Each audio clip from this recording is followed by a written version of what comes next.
అతి పరిశుద్ధ నామములో శుభములు తెలియచేస్తున్న దేవుని కృప మిమ్ములను మీ కుటుంబాలను సర్వసమృద్ధిగా ఆశీర్వదించునుగాక. సమయంలో దేవుని వాక్యంలో నుండి మనము ప్రియులర బావులు అనే అంశాన్ని జ్ఞాపకం చేసుకుంటూ వస్తూ ఉన్నాం. మీకు జ్ఞాపకం ఉంది కదూ? బావులు అంటే ఏమనుకున్నామండి? బావులు మరి విశ్వాసి లేదా దేవుని బిడ్డల యొక్క దేవుని బిడ్డల యొక్క హృదయానికి సాదృశ్యంగా ఉన్నది అని చెప్పుకున్నాం. హృదయము బావికి చాలా దగ్గరగా కనబడుతుంది. బావి లోతైనది, హృదయము కూడా చాలా లోతైనది అని కూడా చెప్పుకున్నాం. అదేవిధంగా మారు మనసు పొందిన హృదయము నుండి సామెతల గ్రంథం 4వ అధ్యాయం 23వ వచనంలో ఏం చెప్పుకున్నామండి? నీ హృదయములో నుండి జీవధారలు బయలుదేరును గనుక, కాబట్టి అన్నిటికంటే ముఖ్యంగా నీ హృదయమును భద్రముగా కాపాడుకునుము అని సొలొమోను మహాజ్ఞాని చెప్పగా మనం విన్నాం.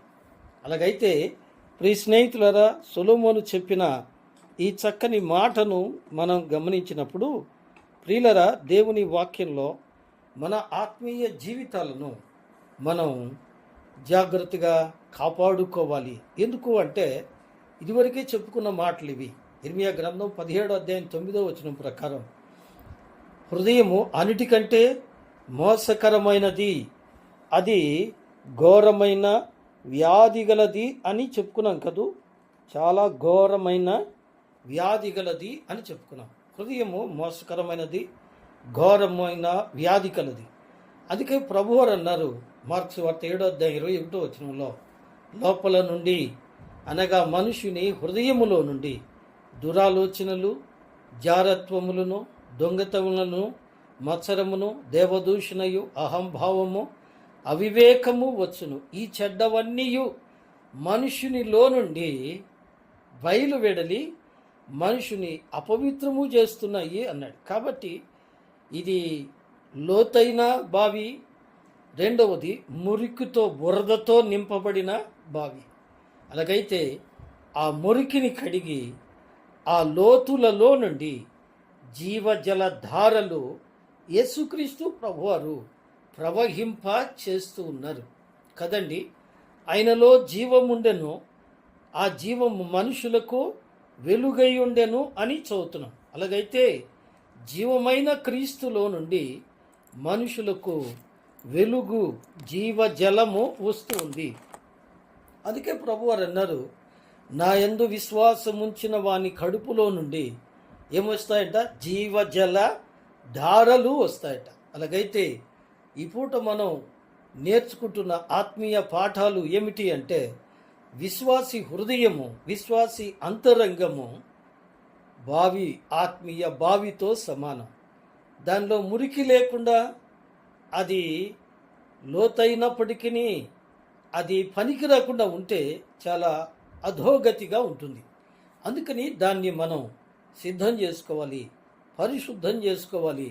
అందులో జీవజల నదులు ప్రవహింపజేయునట్లుగా ప్రభువు దగ్గర మనము ప్రార్థన చేయాలి అని చెప్పుకున్నాం కదూ. అలాగైతే ఈ భాగాన్ని ధ్యానం చేస్తూ మొట్టమొదటిగా మనం ఏం చెప్పుకున్నామండి? బేయేర్ లహాయి రోయి అనే మాట మనం చెప్పుకున్నాం. బేయేర్ లహాయి రోయి. బేయేర్ లహాయి రోయి అనగా ఏం చెప్పుకున్నామండి? నన్ను చూచుచున్న సజీవుని బావి కదండి. ఈ మాటని కూడా చాలా వివరించుకున్నాం. మరలా సింపుల్గా జ్ఞాపకం చేసి నేను ముందుకు వెళతాను. బేయేర్ లహాయి రోయి, సజీవుని బాయి. సజీవుడెవరు ఏమండి? యోబు అన్నాడు. ఏమన్నాడండి? నా విమోచకుడు సజీవుడు. ఏమండి? మత్తయి సువార్తలో యేసు ప్రభువారు అన్నారు, ఆయన సజీవులకు దేవుడు. ఏమండి?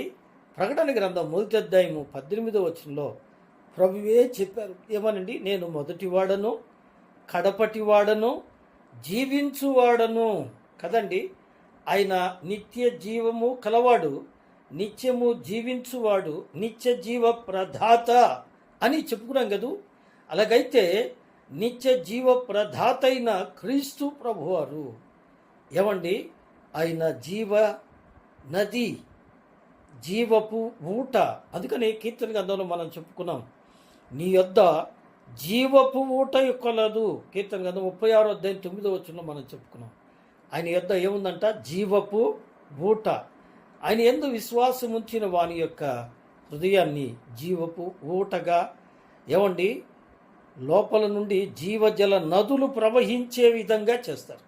అలాగైతే సజీవుని బావి అంటే ఏమనుకున్నాం? సజీవుడు క్రీస్తు, సజీవుడు దేవుడు. సజీవుని యొక్క బావి అంటే సజీవుడు త్రవ్వి, సజీవుడు సిద్ధపరిచి, సజీవుడు జీవజలముతో నింపినటువంటి హృదయం కలిగిన ప్రభువునందు విశ్వాసం ఉంచిన విశ్వాసి అని మనం చెప్పుకున్నాం కదూ. అలాగైతే మా బాబు ఆ సజీవుని బావి నీవే అనే సత్యాన్ని ఇప్పుడు గమనిస్తున్నావా? గనుక నీవు ఎప్పుడూ కూడా, ఎల్లప్పుడూ కూడా జీవజలముతో నింపబడిన బావిగా ఉండాలి. జీవజల ప్రదాత అయిన క్రీస్తు ప్రభువారి యొక్క బిడ్డవైన నీవు జీవజలపు బావిలా ఉండాలి. ఏమండి, అది కనుగొనలేకపోయింది ఎవరండి? హాగరు. దాన్ని చూపించాడు. ఆ యొక్క ఊటను చూపించి ఆమె దప్పికి తీర్చి ఆమె బిడ్డను బ్రతికించి వారిని ఆశీర్వదించి గొప్ప జనముగా చేశారు. అలాగైతే నీవు కూడా ఆయన్ని కనుగొంటే, ఆయన యందు విశ్వాసం ఉంచితే, ఆయనకు లోబడితే ఆయన నిన్ను కూడా ఆశీర్వదిస్తారు అనే సత్యాన్ని గ్రహించాలి. ఇక మొదటి బావి సజీవుని బావి. రెండో బావిని గురించి మనం జ్ఞాపకం చేసుకుందామా? రండి. పేతురు వ్రాసిన పత్రిక, పేతురు రాసిన పత్రిక అని పేతురు వ్రాసిన పత్రిక, పేతురు రాసిన రెండవ పత్రిక 2వ అధ్యాయము 17వ వచనాన్ని చదువుతున్నాను చూడండి. 2వ అధ్యాయము 17వ వచనం.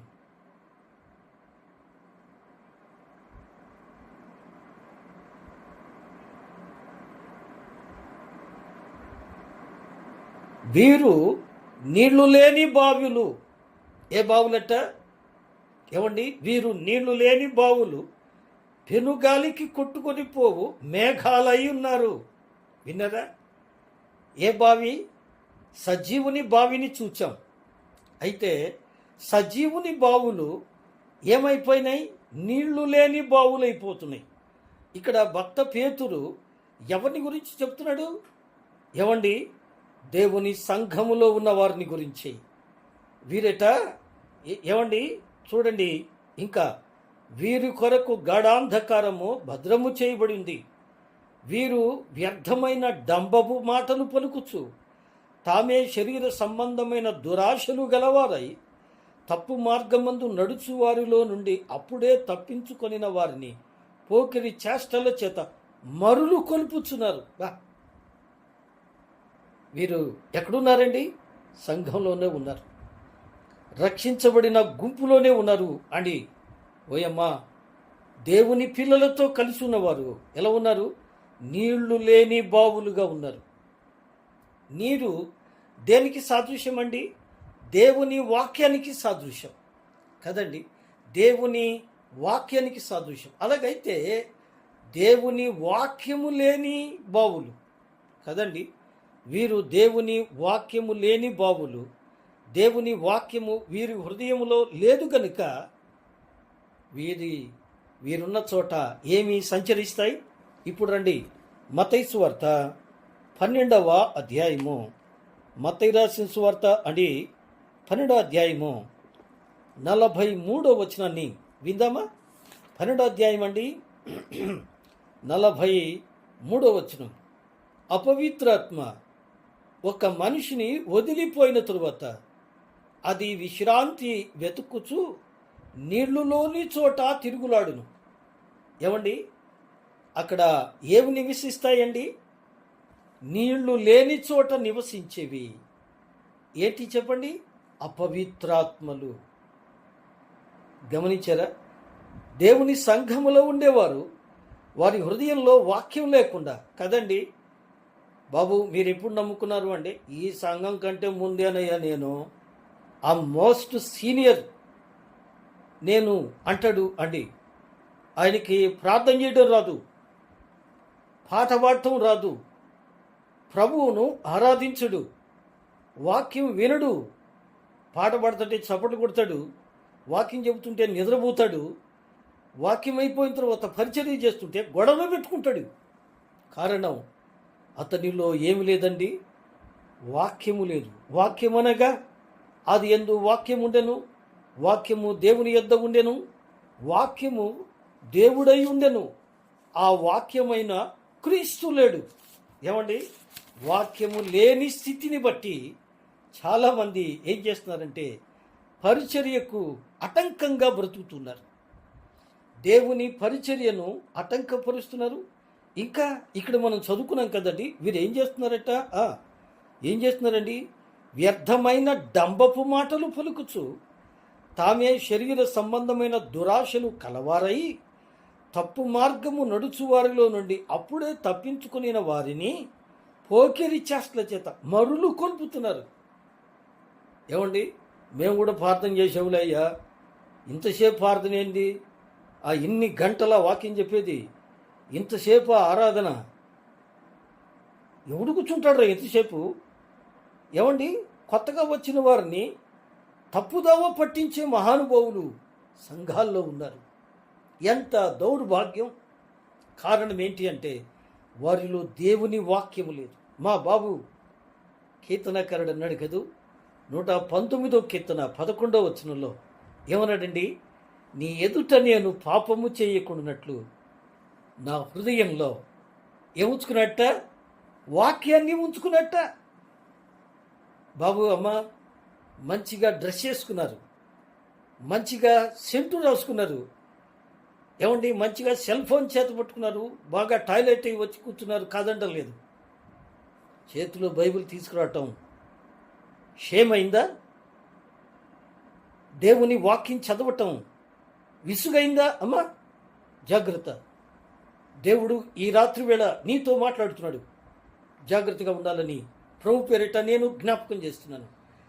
దేవుని వాక్యము లేకపోతే నీళ్లు లేని బావిలా అయిపోతావు. ఆ నీళ్లు లేని బావిలో తిరిగేవేంటి చెప్పండి? ఏమండి? ఇక్కడ మనం చదివాం కదూ,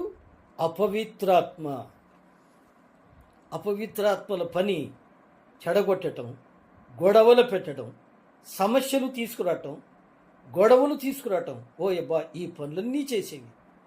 అందుకే ఈనాడు సంఘాలు గలిబిలైపోతున్నాయి, అల్లరైపోతున్నాయి. నీ హృదయంలో వాక్యం ఉందా? అమ్మా బాబు, నీ హృదయంలో వాక్యం ఉందా? ఆలోచించాలని ప్రభు పేరిట నేను జ్ఞాపకం చేస్తున్నాను కదండి. ఎందుకని వాక్యం లేదు? యోబు గ్రంథం 6వ అధ్యాయము 17వ వచనం చదవండి. యోబు పుస్తకం 6వ అధ్యాయము 17వ వచనం విందామా? 17వ వచనం 6లో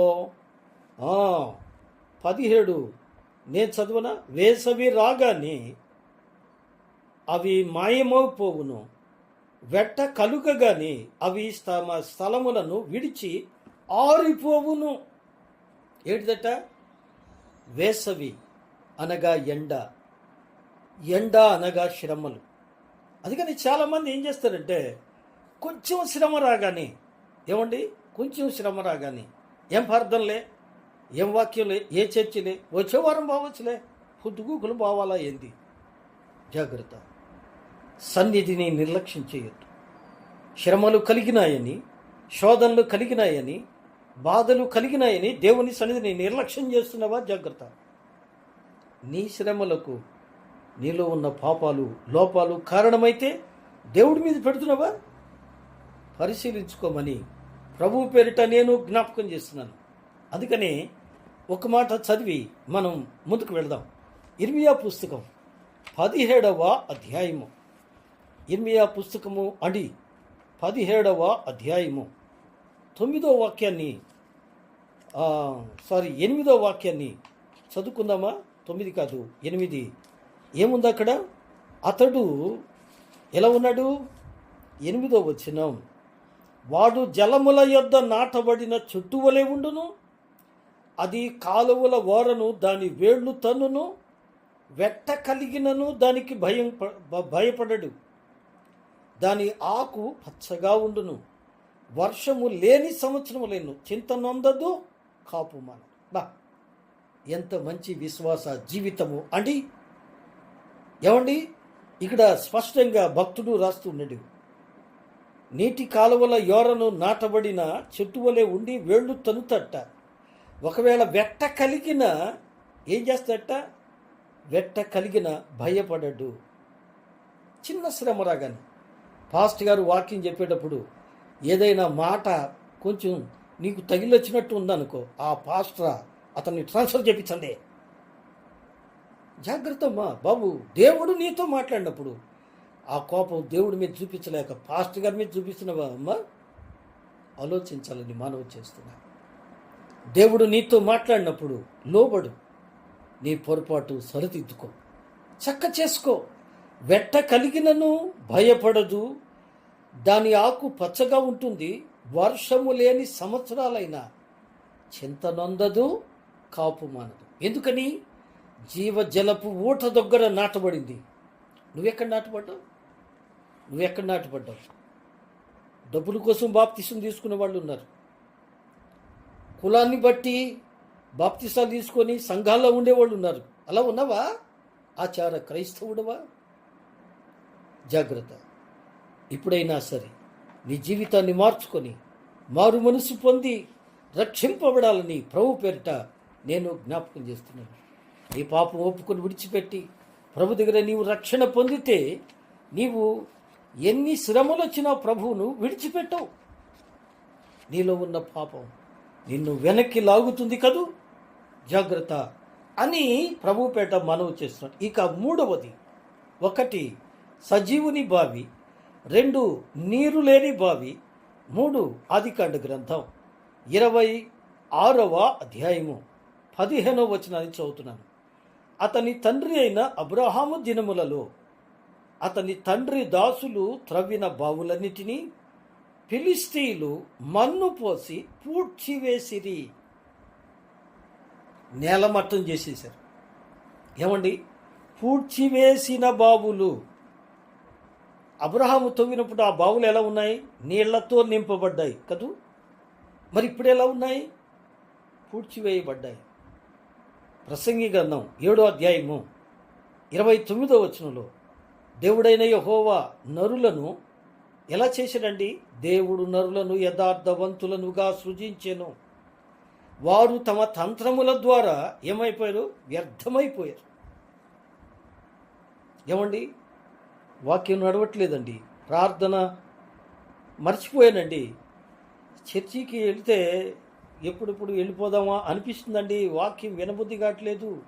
ఎందుకని అంటే నీవు అనవసరమైన చెడ్డ ఆలోచనలకు లోబడ్డావు, దేవునికి లోబట్టలేదు.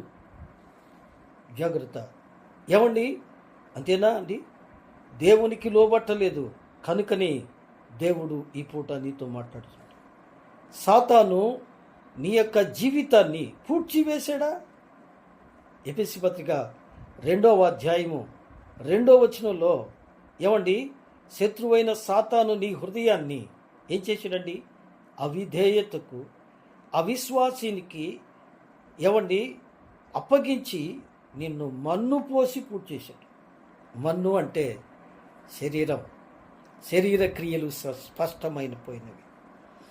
నిన్ను శరీర క్రియలకు ప్రేరేపించి నీ ఆత్మీయ జీవితాన్ని పూడ్చివేశాడు.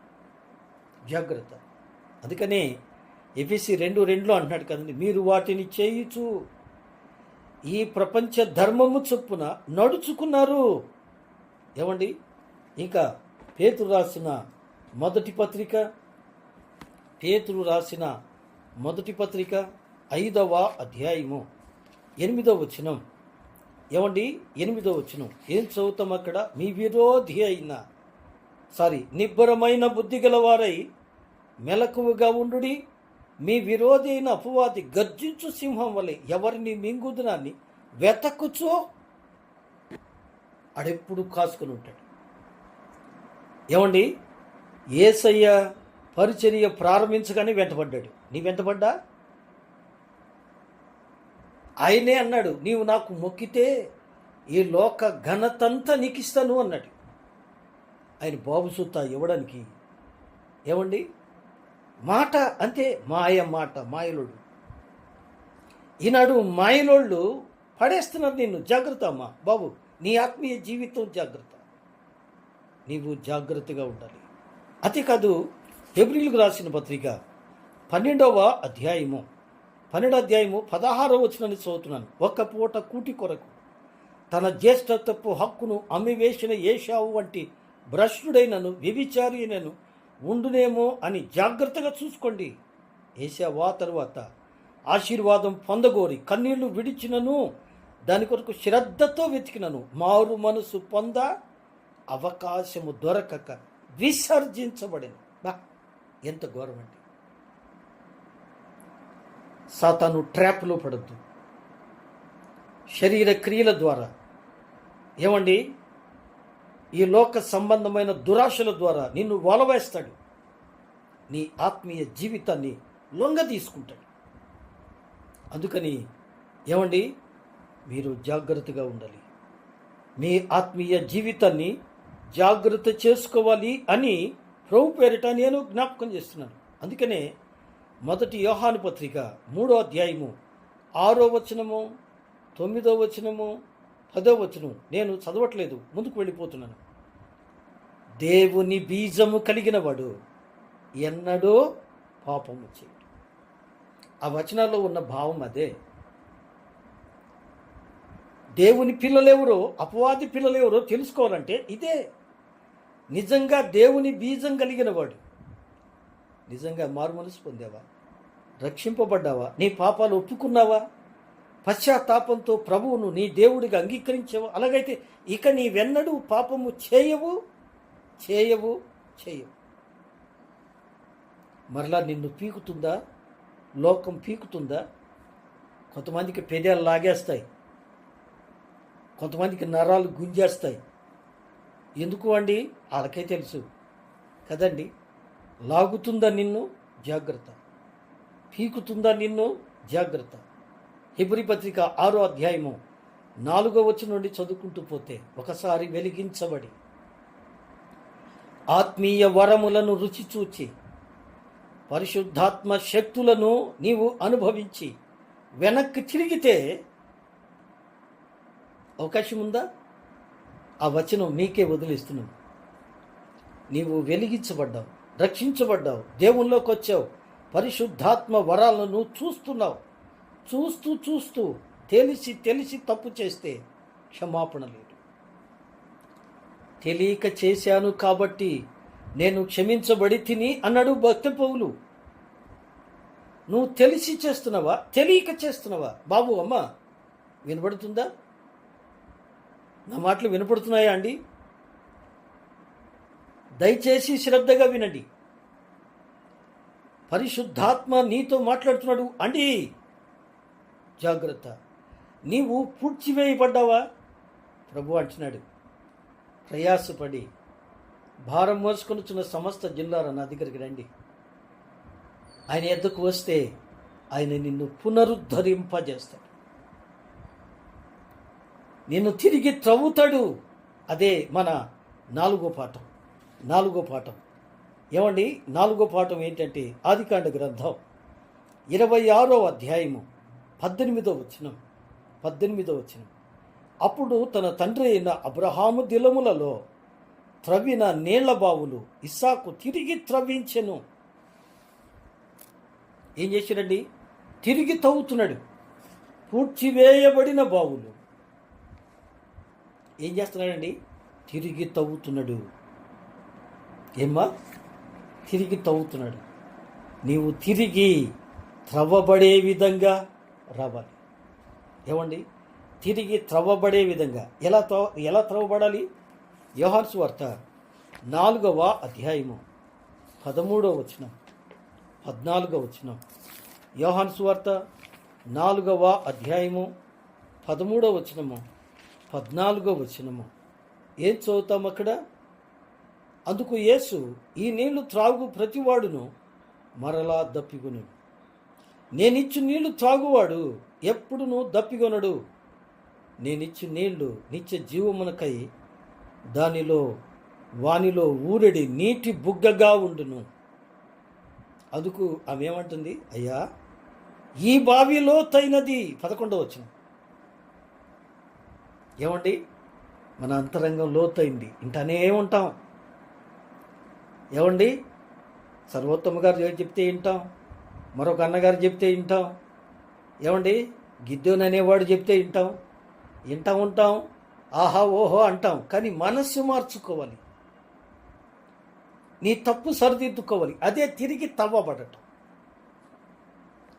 దేవుని వాక్యమనే ఆ ఖడ్గాన్ని, ఆయుధాన్ని పెట్టి దేవుడు నీ హృదయాన్ని తవ్వుతున్నాడు, నీలో ఉన్న కల్మషాన్ని తవ్వుతున్నాడు. తీసేసుకుంటావా? సరిదిద్దుకుంటావా? తిరిగి సరిదిద్దబడతావా అండి? ఏమండి, సరిదిద్దబడతావా? యోహాను సువార్త 7వ అధ్యాయము, యోహాను సువార్త 7వ అధ్యాయము,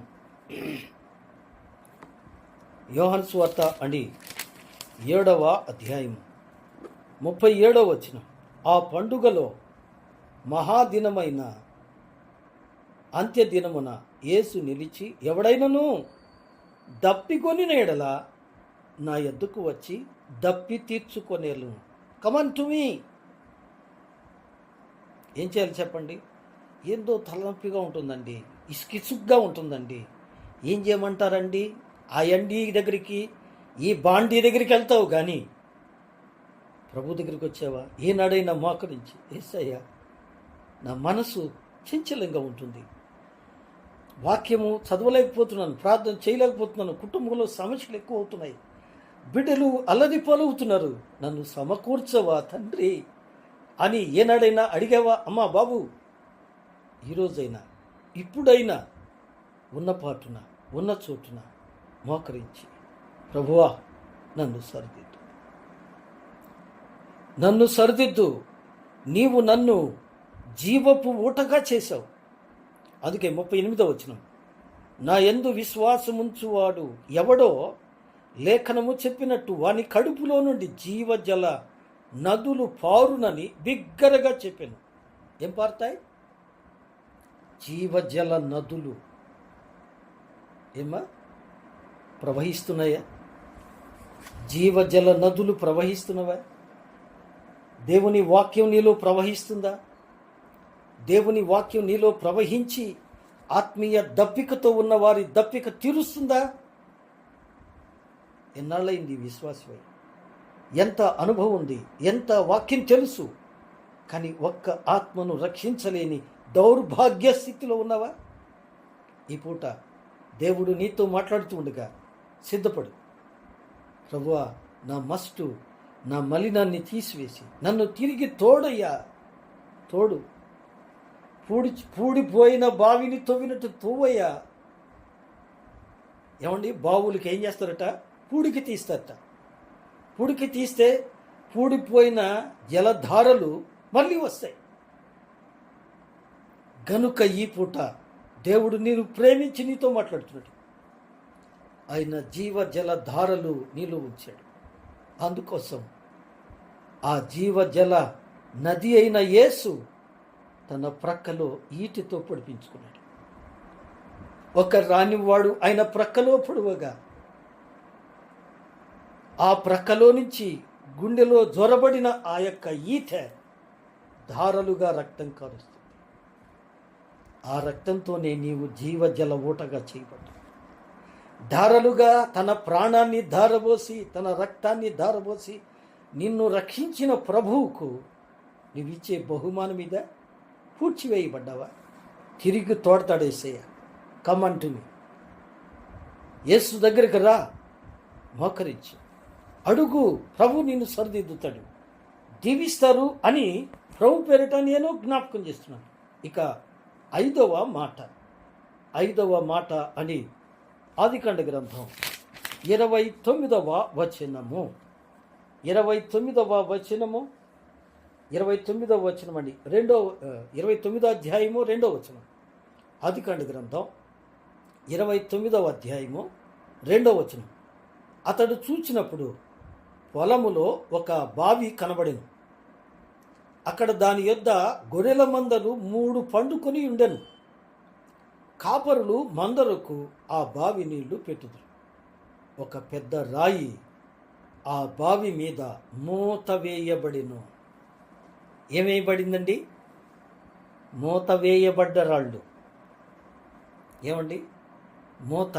మనం అంటాం ఏం తీరకలేదండి, ఒకటే ఉద్యోగ బాధ్యతలు, ఒకటే కుటుంబ బాధ్యతలండి, తీరకలేదండి. దేనికి లేదండి? ప్రార్థన చేయడానికి లేదా? ప్రభు పనికి ఇవ్వడానికి లేదా? ప్రభువుని గురించి సాక్ష్యం చెప్పడానికి లేదా? ఆ ఊరెళ్ళి ఈ ఊరెళ్ళి నువ్వు గొప్పగా ప్రకటన బోధ ఏమండి చేయాల్సిన గంటలు చెప్పాల్సిన పని లేదు. ప్రార్థన చేయి.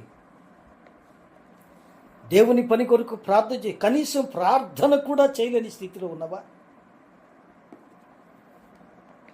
కారణం ఏంటంటే నిన్ను నువ్వు మోతేసుకున్నావు. నాకు తెలిసి చాలామంది రక్షించబడినప్పటికీ ఏమండి బోధ చేయడానికి ఇష్టపడతారు కానీ సాక్ష్యం చెప్పడానికి ఎవరు ఇష్టపడరు. ఎందుకో తెలుసా? ఒకసారి మీ హృదయం మీద చేయి వేసుకొని ఆలోచించుకోండి.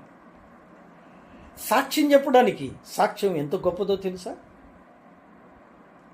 ఏమండి నీవు దేవునికి సాక్షిగా ఉండడానికి ఏదడ్డాం? ఆ ప్రాంతం అంతా నాకు తెలిసిన వాళ్ళు ఉండారండి, నాతో చదువుకున్న వాళ్ళు ఉండారండి.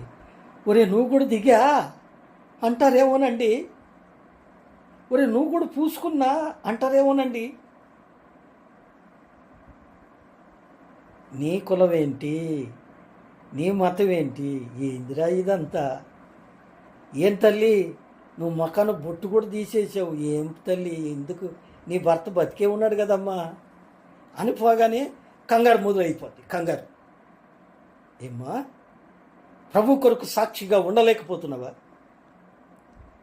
మూత వేసుకుంటున్నావా? కులం అనే మూత, భారం అనే మూత, కుటుంబం అనే మూత, సమస్యలనే మూత, తీరిక లేదనే మూత వేయబడిన రాయి. యాకోబు ఏం చేశాడండి? ఆ మూతను తీశాడు. ఏమండి ఆ మూతను ఏం చేశాడు? తీశాడు. ఏమండి ఇప్పుడు రండి యూదా రాసిన పత్రిక 11-12 వచనాలు చదువుతాను. అయ్యో వారికి శ్రమ, వారు కయ్యూను నడిచిన మార్గమును నడిచారు. బహుమానం పొందవలని బిలాము నడిచిన తప్పుత్రోవల ఆత్రముగా పరిగెత్తారు. కోరహు చేసినట్టు తిరస్కారము చేసి నశించిపోయారు. వీరు నిర్భయముగా మీతో సుభోజనము చేయుచు తమ్మును తాము నిర్భయముగా పోషించుకొనుచు మీ ప్రేమ విందులలో దొంగ మెట్టలుగా ఉన్నారు. వీరు గాలి చేత ఇటు అటు కొట్టుకుని పోవు నిర్జల మేఘములుగా ఉన్నారు. కాయలు రాలి ఫలము లేని 2 మార్లు చచ్చి వేళ్లతో పికిలింపబడిన చెట్లుగా ఉన్నారు. ఎవరు వీళ్ళు? కయ్యూను వంటివారు, కోరహు వంటివారు, బిలాము వంటివారు. వాళ్ళకు పెత్తనాలు కావాలి, ప్రార్థన చేయరు. వాళ్ళకు నడిపింపు కావాలి, పాట రాదు, స్తుతించటం రాదు, ఆరాధించటం రాదు, సాక్ష్యం చెప్పడము రాదు. ఏమండి బిలాము డబ్బును కోరుకున్నాడు. ధనాపేక్ష సమస్తమైన కీడులకు మూలం. కోరహు అధికారాన్ని కోరుకున్నాడు. ఏమండి కయ్యూను ఏం చేశాడండి? జ్యేష్ఠత్వాన్ని కోరుకున్నాడు. కానీ నా యేసయ్య ఏం కోరుకున్నాడండి? ఏమండి నా యేసయ్య ఏం కోరుకున్నాడు? ఆయన దేవుడయ్యుండియు దేవునితో కూడా సమానమైన భాగ్యమని ఎంచుకొనలేదు. కానీ ఫిలిప్పీ రాసిన పత్రిక 2వ అధ్యాయం 6వ వాక్యం, దేవుని స్వరూపము కలిగిన వాడయుండి దాసుని స్వరూపం ధరించుకొని తను తానే రిక్తునిగా చేసుకుని శిలువ మరణం పొందినంతగా మేడగదిలో ఆయన శిష్యుల పాదాలు కడిగాడు. ఎంత గొప్ప దేవుడండి! ఈ దేవుని ఎద్దుకు వచ్చిన నువ్వు ఏం నేర్చుకుంటున్నావు? ఈ పూట ఆలోచించాలి అని ప్రభు పేరిట నేను జ్ఞాపకం చేస్తున్నాను. ఏమండి, ఇక 6వ మాట, సంఖ్యాకాండం. మనం ముగింపులోకి వద్దాం. సంఖ్యాకాండము అండి 12వ అధ్యాయం. సంఖ్యాకాండము అండి ఏమండి 21వ అధ్యాయం. సంఖ్యాకాండము 21వ అధ్యాయము. ఎవరైనా తీస్తే చదవగలిగితే 17వ వచనం చదవండి. 17వ వచనం సంఖ్యాకాండం. ఈ పాట పాడిది, బావి ఉబుకు కీర్తించుడి. చదవమ్మా. బావి ఏలికలు దాని త్రవిరి, తమ అధికార దండముల చేతను కర్రల చేతను జరులు అధికారులు దాన్ని త్రవిరి. ఏమండి, బావి ఉపకాలి, పరిశుద్ధాత్మకు సదృశం. దావీదు అన్నాడు కీర్తనల గ్రంథంలో, ఏమన్నాడండి? నా గిన్నె నిండి పొర్లుచూ ఉంది. అది నిండితే పొర్లుద్ది, నిండకపోతే. ఇప్పుడు చకచక కొన్ని మాటలు చూద్దాం, ఇప్పటికి చాలా సమయమైంది. సామెతల పుస్తకం 4వ అధ్యాయం 23వ వచనం. సామెతల పుస్తకం అండి 4వ అధ్యాయము.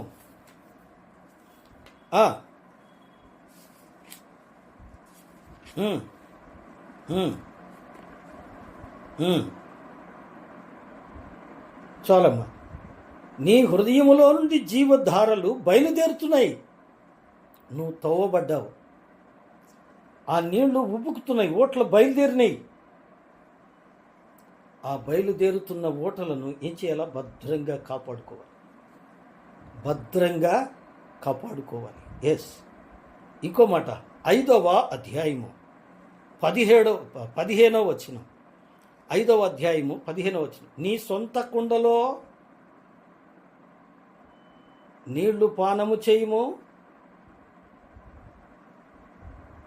ఏమంటున్నాడండి? నీ సొంత బావిలో ఉబుకు జలము త్రాగుము.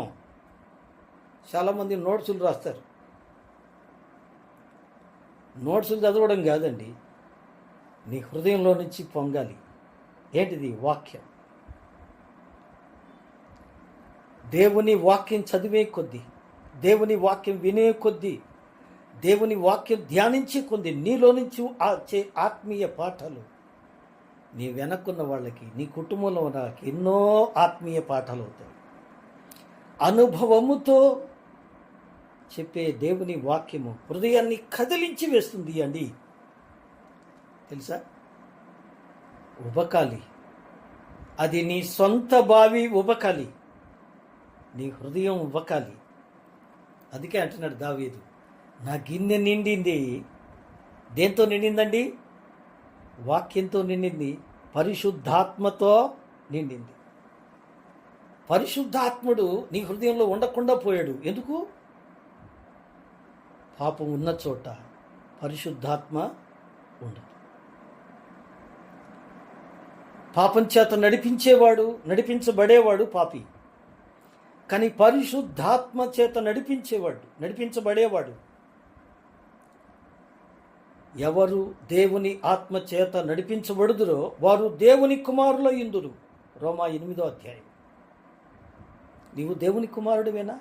అయితే నీలో నుంచి ఉబుకుతున్నాయి, జలాలు ఉబుకుతున్నాయి. దేవుడు నీలో నుంచి ఉబికిస్తున్నాడు. ఈ మాటలు వింటూ ఉండగా నీలో కొత్త కొత్త భావాలు వస్తున్నాయి కదూ. పొంగని బైబిల్ ముందు పెట్టుకో, మోకరించు, ధ్యానం చేయి. నీ ఆత్మీయ సమస్యలకు పరిష్కారం దొరుకుతుంది. వాళ్ళని వీళ్ళని అడగబాక. దేవుడే నీకు సమస్య పరిష్కారం ఇస్తాడు.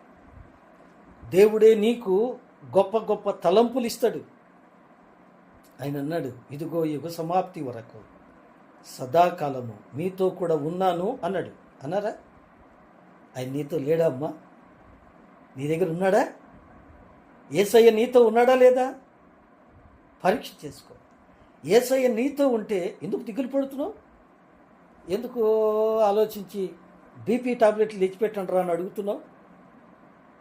నీ ప్రభు నీతో ఉన్నాడు. ఏమండి, ఆయన నిన్ను విడువడు, ఎన్నడూ ఎడబాయడు. నిన్ను కాపాడువాడు, కునుకడు, నిద్రపోడు కదమ్మా. అలాగైతే ఆ ప్రభు ఇచ్చే ఆ ఊటను పొంగని, ఆ జీవజల నదులు పొంగి అనేకులను పోషించాలి. యెషయా గ్రంథం తొందరగా 58వ అధ్యాయము 11వ వాక్యం. యెషయా గ్రంథం 58వ అధ్యాయము 11వ వాక్యం చదవమ్మా.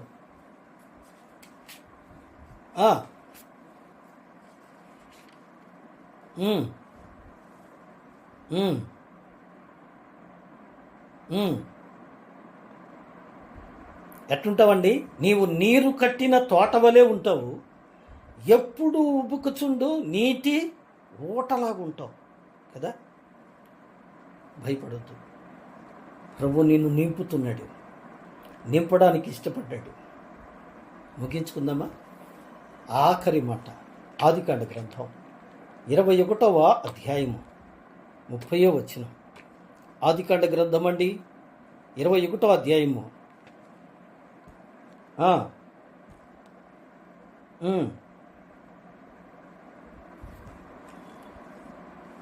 ఈ 7 గొర్రె పిల్లలను నా చేత పుచ్చుకొనమని చెప్పాను. ఎందుకని? నేనే ఈ బావిని త్రవించితనని సాక్షార్థముగా. ఇంకో మాట, ఆదికాండ గ్రంథం 26వ అధ్యాయము 30వ వచనం. ఆదికాండ గ్రంథం 26వ అధ్యాయము 30వ వచనం.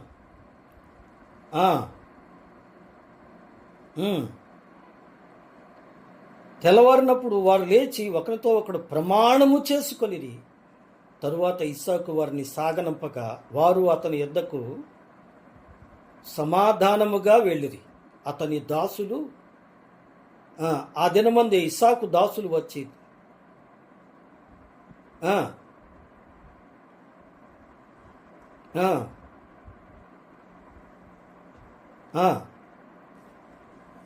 పెట్టెను.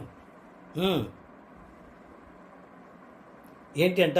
బేర్షబా అంటే ప్రమాణము, వడంబడిక. ఏమండి? సాక్ష్యము కదండి, సాక్ష్యము. ఏమండి? ఈ యొక్క ఈ ఇస్సాకు బావులు అనే వర్తమానం మీకు పోస్ట్ చేశాను, లింక్ ఇచ్చాను, వినండి. ఇస్సాకు ఆ దేశంలో ఉండకుండా తరిమివేయబడ్డాడు. తరిమేశారు ఫిలిష్తీయులు. ఇస్సాకు తవ్వుకున్న బావులను మరలా పూర్తి చేశారు. ఇస్సాకు తవ్వుకున్న బావులను ఏమని చేశారండి? జగడమాడారు. ఈ మావి ఇంకా ఏం చేశారండి? విరోధంగా మాట్లాడారు. ఆయన అక్కడ ఉండకుండా వెళ్ళగొట్టాడు. ఎవరు ఎన్ని ఇబ్బందులు పెట్టినా ఇస్సాకు దేవుని మీద ఆధారపడ్డాడు. వాళ్ళతో గొడవ పడలేదు. ఏం చేశాడండి? ప్రభువు మీద ఆధారపడి ముందుకు సాగి మరొక బావి తవ్వుకుంటూ వెళ్ళాడు. అయితే ఇప్పుడు ఏం జరిగిందండి? వాళ్ళందరూ వచ్చి 27వ వచనం నుండి మీ తర్వాత చదువుకోండి. 27, 28 వచనాలు. ఎవరు ఆ ఫిలిష్తీయులు అతన్ని కొట్టారో, అతన్ని వెళ్ళగొట్టారో, అతని పనిని ఆటంకపరిచారో, అతని బావులు పూడ్చారో, అతనికి విరోధంగా మాట్లాడారో, అతన్ని ఎడముగా ఇబ్బందిగా చేశారో, వాళ్ళందరూ వచ్చి ఏం చెప్తున్నారండి? ఏమండి? ఒడంబడిక చేసుకుంటున్నారు. ఏమంటున్నారు? 28వ వచనం, వారు నిశ్చయముగా యెహోవా నీకు తోడయుండుట చూశాము గనుక మాకును నీకును మధ్య ఒక ప్రమాణం ఉండాలి. వాళ్ళే రాజీకి వచ్చారండి. ఒకవేళ నువ్వు గనక నువ్వు ఒక మాట అంటే నేను 4 మాటలు అనలేనా అని గనక మొదలైతే దేవుడు మధ్యకి రాడు. నీవు ఓర్చుకుంటే, ఓర్పు కలిగి ఉంటే, ఓర్పు గొప్ప ద్రోహ కార్యములను రాకుండా చేస్తుంది. కాబట్టి ప్రియదేవుని బిడ్డలారా, నీ ఓర్పు ప్రభువులాగా నువ్వు ఓర్చుకుంటే నీకు సమాధానము కలుగుతుంది, నీ సాక్ష్యం గొప్పదవుతుంది. యేసయ్య అన్నాడు, అమ్మా నేనిచ్చిన నీళ్లు తాగువాడు ఇంకెన్నడూ దప్పికొనడు. అలాగంటయ్యా ఎండపూట ఎవరు చూడకుండా వచ్చి ఈ బావిలో నీళ్లు చేదుకొని మోసుకొని పోలేక ఎండకు అల్లాడిపోతున్నాను, ఆ నీళ్లు అయ్యా నేను మా ఆయన తాగుతాము అన్నారు. అలాగైతే వెళ్ళి నీ భర్తను తీసుకురా అంది. ఆమె ఏం చేసిందండి? నాకు భర్త లేడండి అంది. అందుకు ప్రభువారు ఏమన్నారు? నువ్వు చెప్పింది నిజమే, ఇప్పుడు ఉన్నోడు కూడా నీ భర్త కాదు, వాస్తవానికి నీకు 7 అన్నాడు. ఏం చేసిందండి ఆమె? తన బ్రతుకంతా బయట పెట్టి తనను మార్చిన ప్రభువుకు పాదాలకు నమస్కరించి ఆ కుండను అక్కడ పడవేసి ఏం చేసిందండి? ఊర్లోకి పరిగెత్తింది. ఏం చెప్తుంది? నేను చేసినవన్నీ నాతో చెప్పినవాడు ఈయన క్రీస్తు కాడా, రండి రండి రండి. సాక్షార్థమైన భావి. 7వ భావి సాక్షార్థమైన బావి. ఏమండి? సజీవుని బావి. 2వది నీళ్లు లేని బావి. 3వది పూడ్చివేయబడిన బావి. 4వది తిరిగి త్రవ్వబడిన బావి. 5వది మూత వేయబడిన బావి. 6వది ఉప్పొంగుచున్న బావి, ఉబుకుచున్న బావి. ఆఖరిది సాక్షార్థమైన బావి. ఈ బావి ఏం చేసిందండి? సుకారు అను ఊరిని ప్రభు కొరకు సంపాదించింది. ప్రభు నిన్ను బావిగా చేశాడు, జీవజల నదులు ప్రవహించే బావిగా, ఊటగా చేశాడు. ప్రభు కొరకు సాక్షిగా ఉన్నావా? ప్రభు కొరకు సాక్షార్థంగా జీవిస్తున్నావా? ప్రభువును నీవు సాక్షార్థంగా జీవించి ఆయన కొరకు బ్రతుకుతున్నావా? లేకపోతే ఇప్పుడైనా సరే, అయ్యా నీళ్లు లేని బావిలో అయిపోయాను, నన్ను పూర్తి చేశాడు సాతాను, నన్ను తిరిగి త్రవ్వయ్యా,